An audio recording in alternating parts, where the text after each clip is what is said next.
দেখো ফোনটা, এটা তোমার জন্য আনছি আমি। দেখো, নাও, হাতে নাও। মানে ইয়ার কি করতেছো তুমি আমার সঙ্গে? আমি কি তোমার দুলাভাই হই তোমার সাথে আমি আর কি করব? নাও ধরো। মাঝে মধ্যে আমার সঙ্গে এরকম প্র্যাঙ্ক করো। না না, প্র্যাঙ্ক না, এটা আসলেই তোমার। তোমার না একটা ভালো ফোনের দরকার ছিল, স্বপ্ন ছিল তোমার, পূরণ করে দিলাম আজকে। হায় আল্লাহ, কি বলো, এটা আমার ফোন? হ্যাঁ, এই যে দেখো, এই যে এটা আমার, এটা আমার, আর ওইটা তোমার। মাশাআল্লাহ, আলহামদুলিল্লাহ। আর দেখো দুইটা একই মডেল। এই যে, এই যে আমার হাতেরটা হচ্ছে আমার, আর এটা হচ্ছে সাদিয়ার। এটা সাদিয়ার জন্য আনছি। সাদিয়া সব সময় বলে ওর ফোনের ক্যামেরা খারাপ, আর আমার ফোনের ক্যামেরা নাকি ভালো, এই জন্য সেম আমার মতো ফোনই নিয়ে আইসে দিছি। দেখো, আমি কিন্তু খুব বেশি খুশি হয়েছি জানো। হ্যাঁ, যাক আলহামদুলিল্লাহ, আলহামদুলিল্লাহ, অনেক বেশি খুশি এখন এই ফোনটা কাকে দিবা? আর তাহলে তো এই ফোনটা আমার বাবাটার হয়ে গেল। কারণ একটা কথা শেয়ার করি, বাবা, হ্যাঁ হ্যাঁ, সুন্দর। বাবা সুন্দর, হ্যাঁ। কেননা তুমি যখন অফিস যাও তখন তুমি তো তোমার ফোন নিয়ে চলে যাও, আর এই ফোনটা আমাকে 1 সেকেন্ডের জন্য ধরতে দেয় না। তখন আমার খুব বোরিং লাগে, মন খারাপ হয়, তখন ছেলে তো কিছু বলতেও পারি না। তবে তোমার সঙ্গে অবশ্যই একটু রাগও দেখাইছিলাম পরশুদিন, এই জন্যই নিয়ে আসলাম। তো আমি না অনেক বেশি খুশি হয়েছি জানো। ফোনের ক্যামেরা কেমন দেখো? কথা, আমি যখন আমার ফোনে টিকটক করি সবাই শুধু আমাকে কমেন্ট করে, আপু আপনার ফোনে তো ঝাপসা কেন? বলছে সুন্দর লাগছে ওকে নাকি? তাই নাকি? আমার বাবুটাও বুঝে ভালো মন্দ। সুন্দর হয়েছে।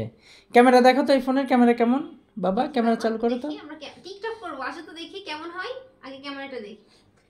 দিবেন আসলে তোমার ফোনের ক্যামেরা আর এটা তো সেমই হবে, কারণ দুইটা তো একই ফোন। একদম সেম। আর আমার স্বামী যেহেতু নিয়ে আসছে, আসলে অনেক ভালো ফোনটা হবে। এইটাই দেখি আব্বা, আমি হচ্ছে ইয়া করি, ক্যামেরা চালু করে দিই, একটু টিকটক করি, দেন একটু টিকটক করি।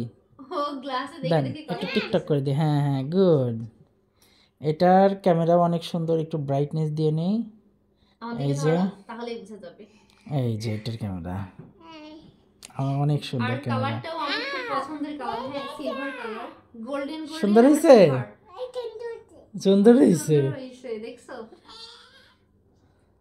আসলে আমার স্বামীটা যে এত ভালো, মানে আমি না বলতেই সবকিছু হাতের কাছে পেয়ে যাই, কি বলে ধন্যবাদ দিব জানি না, বাট অনেক খুশি হয়েছি আমরা জানো। ওই দেখো সবকিছু ভিডিও করতেছে। পাকনা মানে পাকনা বলে কাকে দেখো না? বাবা নাও, এটা তোমার, ওটা আমার, দিয়ে দাও। ছোট মানুষ এটা নিতে হয়, আর আমি বড়, আমাকে ওটা দিতে হবে, দাও দাও, তুমি ওটা বুঝো না। তোমাকে দিবে না, বুঝছো? ফাহিম বাবু আসলে যেটা ভালো দেখে ওই জিনিসটাই ও নেয়। হ্যাঁ, এইটুকু বাচ্চা ভালো মন্দ এখনই বোঝা শিখে গেছে, তাহলে বুঝে যে কার ছেলে বাপটা যেমন ছেলেটা তেমন, বাপটা বেটা সিপাই কাজ ঘোড়া, ঠিক এটা। হ্যাঁ, দেখি তোমাকে ভিডিও করে দিই তো, টিকটক করে দিই তো, দাও তোমার ভিডিও করে দেই। ও নিজে নিজেই করবে, পণ্ডিত একটা। ঠিক আছে, শেষ পর্যন্ত দেখা যাচ্ছে যে আমার এটাই চালানো লাগে নাকি? চালাবা, সমস্যা নাই। ফাহিম বাবু ওটা চালাবে, তুমি এটা চালাবে। আমি অনেক বেশি খুশি হয়েছি। Love you. ঠিক আছে, আল্লাহ হাফেজ তাহলে। আল্লাহ হাফেজ।